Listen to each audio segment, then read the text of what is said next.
Hello friends, welcome to Abi Prabhu life style. இன்றைக்கி ஒரு தாறுமாறான ஆட்டுக்கால் குழம்பு எப்படி செய்கிறதுன்னு தான் பார்க்க போகிறோம். தயவு செஞ்சு இதில் வெஜிடேரியன்ஸ் யாரும் இந்த வீடியோவை பார்த்துறாதீங்க. இந்த வீடியோ முழுக்க முழுக்க நான் வெஜிடேரியன்ஸ்க்காக நான் கிரியேட் பண்ணியிருக்கேன். வாங்க வீடியோக்குள்ளே போகலாம். சீரியஸாக சொல்கிறேங்க, டேஸ்ட்டு வேறு லெவலில் இருந்துச்சு. இந்த குழம்ப ஃபர்ஸ்ட் டைம் நான் ட்ரை பண்ணியிருக்கேன். யூஸ்வலாக எங்கள் வீட்டில் எங்கள் மாமியார் தான் செய்வாங்க. ஃபர்ஸ்ட் டைம் அதுவும் புது வீட்டில் செஞ்சுருக்கோம். ஸோ டேஸ்ட்டு சூப்பராக இருந்துச்சு. இப்போ இருக்க ஜென்ரேஷனில் இருக்க எல்லாருமே ரொம்ப ஸ்பீடாக மூவ் பண்ணுறோம். டக்குன்னு எடுத்த உடனே நம்ம குக்கரில் வேக வச்சுட்டு 10 விசிலா 20 விசிலா அப்படின்னு போயிடுவோம். ஆனால் அந்த காலத்தில் நைட்டே அடுப்பு பற்ற வச்சுருவாங்க. அது பாட்டுக்கு ஸ்லோவாக எரிஞ்சிட்ருக்கும். காலையில் வரைக்கும் அந்த அனல்லே இருக்கும். காலையில் எந்திரிச்சு பார்த்தோன்னே டக்குன்னு அந்த சூப்பை குடிக்கிறதுனால குடிப்பாங்க. அப்படி இல்லைன்னா அதிலே மிளகாத்தூள் மல்லித்தூள்லாம் போட்டு குழம்பா ரெடி பண்ணிடுவாங்க. இப்போல்லாம் ஆட்டுக்காலை க்ளீன் பண்ணுறது ஒரு வேலையே இல்லைங்க. அதை இப்போ கடையிலே ஒரு 50 ரூபா 100 ரூபாக்குள்ளே கொடுத்தோம்னா அவங்களே நீட்டாக அந்த தோலெல்லாம் ரிமூவ் பண்ணிவிட்டு அழகாக கட் பண்ணி கொடுத்துட்றாங்க. இந்த தடவை என்னோடய ஹஸ்பண்ட் ஒரு 7-8 கால் வாங்கிட்டு வந்திருந்தாரு. சரி நானே சுத்தம் பண்ணி தரேன் அப்படி சொல்லிட்டு அவங்களே ஆனால் பொசுக்கி நீட்டாக அந்த தோலெல்லாம் எடுத்து கொடுத்துட்டாங்க. கட் பண்ணுறது மட்டும் நான் கட் பண்ணி தரேன் அப்படின்னு சொல்லிட்டு வாங்கிட்டு வந்துட்டாரு. ஆட்டுக்காலை நீட்டாக கட் பண்ணியாச்சு. அதுக்கப்புறம் நான் சூப்புக்கு தேவையான வெங்காயம் தக்காளி எல்லாம் ரெடி பண்ண ஆரம்பிச்சிட்டேன். சின்ன வயசில் நான், தம்பி, அக்கா, தங்கச்சி எங்கள் 4 பேர்த்துக்குமே நான்வெஜ்ஜில் ஆட்டுக்கறி சுத்தமாக பிடிக்காது. தயவு செஞ்சு கோச்சுக்காதீங்க. எங்களை மாதிரி கேட்டகரிஸ் நிறையா பேர் இருப்பீங்க. ஏன்னா அது லைட்டாக ஸ்மெல் வரும் அப்படிங்கிறதுனால நாங்கள் சாப்பிடவே மாட்டோம். ஆனால் ஒரு தடவை எங்கள் குலதெய்வம் கோவிலுக்கு நாங்கள் கெடா வெட்டியிருந்தோம். 2-3 கெடா அப்பா வெட்டி எல்லாத்துக்கும் ஊருக்கே சமைச்சு சாப்பாடு போட்டாங்க. அந்த மாதிரி பண்ணும்போது அப்போ சமையல்காரங்க அந்த ஸ்மெல்லே இல்லாமல் அவ்வளோ சூப்பராக சமைச்சிருந்தாங்க. ஃபர்ஸ்ட் டைம் தான் நாங்கள் 4 பேருமே அப்போ ட்ரை பண்ணி அதுக்கப்புறம் தான் நான்வெஜ் சாப்பிடவே ஆரம்பித்தது. ஆட்டுக்கறி சாப்பிட ஆரம்பித்தது. ஆட்டுக்கால் சூப் செய்கிறதுக்கு தேவையான பொருட்கள்: சின்ன வெங்காயம், தக்காளி, இஞ்சி, பூண்டு, மிளகு, சீரகம், சோம்பு. இதை எல்லாத்தையுமே லைட்டாக தண்ணி ஊற்றி நம்ம நல்லா கிரைண்ட் பண்ணி எடுத்துக்கலாம்.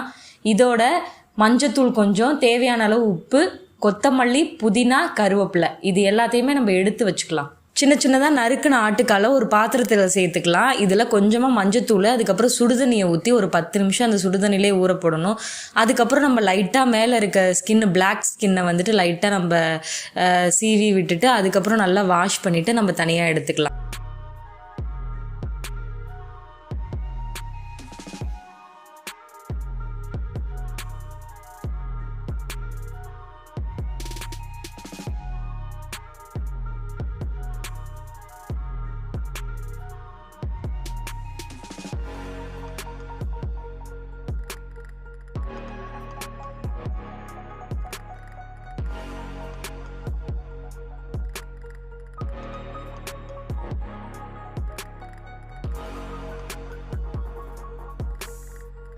நம்ம குக்கரில் வேக வச்சு சாப்பிட்றத விட இது மாதிரி அடுப்பு பற்ற வச்சு இந்த மாதிரி ஒரு 7-8 மணி நேரம் மீடியம் ஃப்ளேம்லேயே அது பாட்டுக்கு வேக விட்டுறணும். இது மாதிரி நம்ம சாப்பிடும் போது அதில் இருக்க அந்த ஆட்டுக்காலில் இருக்க முழு சத்துமே, அந்த கொலாஜன்ஸ் எல்லாமே நம்மளுக்கு ஃபுல்லாக கிடைக்கும்னு சொல்கிறாங்க.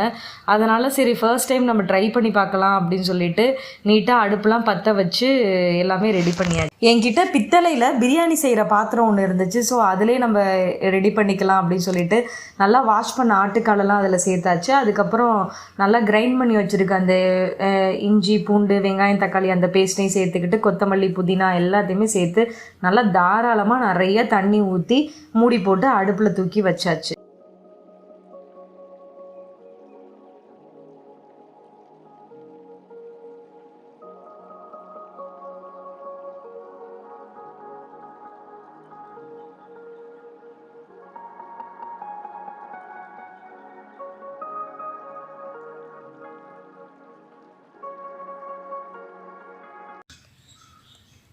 இந்த அடுப்பை கிட்டத்தட்ட 6 மணிக்கு நான் பற்ற வச்சேன்.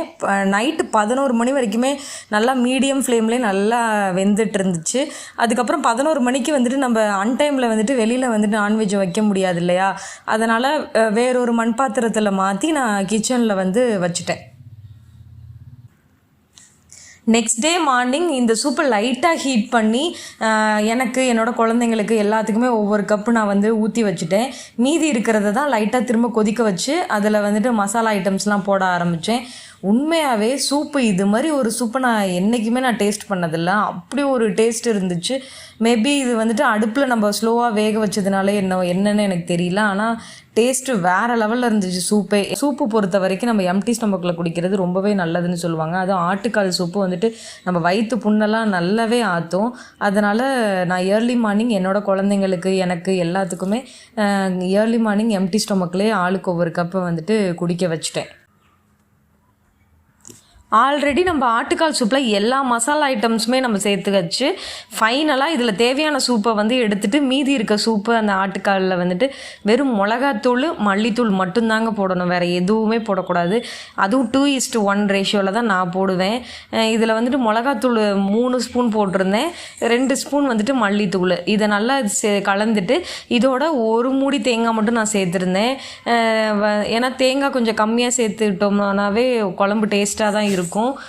அதனால் நான் நல்லா தண்ணி மாதிரி இந்த குழம்ப வச்சுக்கிட்டேன். ஏன்னா நான் இப்போ காலையில் இதை இட்லிக்கு தான் நாங்கள் சாப்பிடுவோம். சூப்பராக இருந்துச்சுங்க. என்னோடய ஹஸ்பண்ட் டோட்டலாக ஃபுல்லாகவே காலி பண்ணிட்டார். அந்தளவுக்கு ஒரு டேஸ்ட்டாக இருந்துச்சு. மறக்காமல் இதே மாதிரி நீங்கள் ட்ரை பண்ணி பாருங்கள்.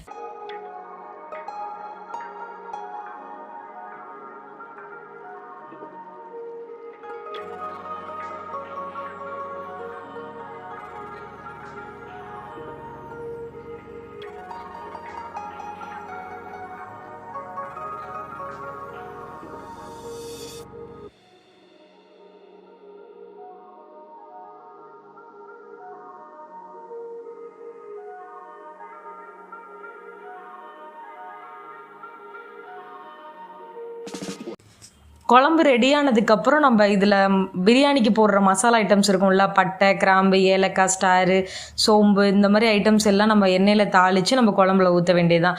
அதோட நிறைய கொத்தமல்லி சேர்த்துக்கோங்க. எவ்வளோக்கு எவ்வளோ கொத்தமல்லி நம்ம சேர்த்துக்கிறோமோ குழம்பு வந்துட்டு அவ்வளோ ஒரு டேஸ்ட்டாக வரும்.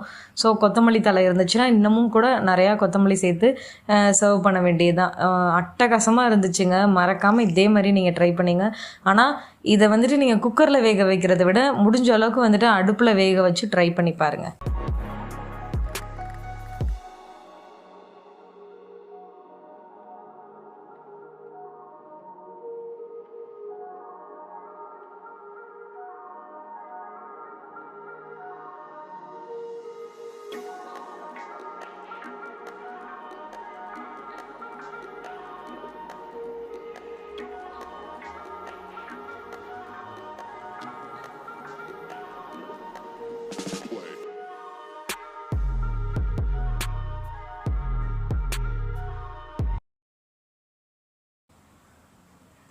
இந்த வீடியோ உங்களுக்கு பிடிச்சிருக்குன்னு நினைக்கிறேன். இந்த வீடியோ பார்த்ததுக்கப்புறம் ஒரு சப்ஸ்கிரைபும் பண்ண மறந்துடாதீங்க. நெக்ஸ்ட் வீடியோவில் மீட் பண்ணலாம். தேங்க்யூ.